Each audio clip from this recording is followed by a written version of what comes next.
Hello, ma'am, sir. I am Rosel Delgado, 41-year-old. I am single, and my height is 149 cm. I didn't take any medicine or maintenance. I am fit to work.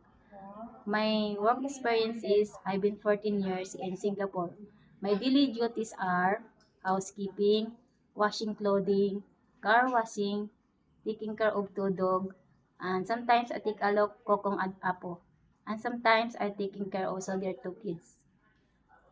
I prefer to work uh, taking care of baby.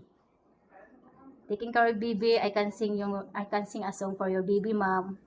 A B C D E F G H I J K L M N O P Q R S T U V W X Y and Z.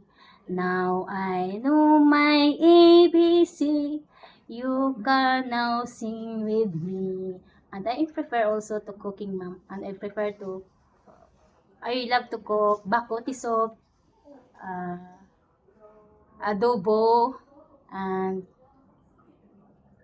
Chinese soup. And if you hired me, ma'am, I'm willing to do my best to finish my contract. Thank you and God bless.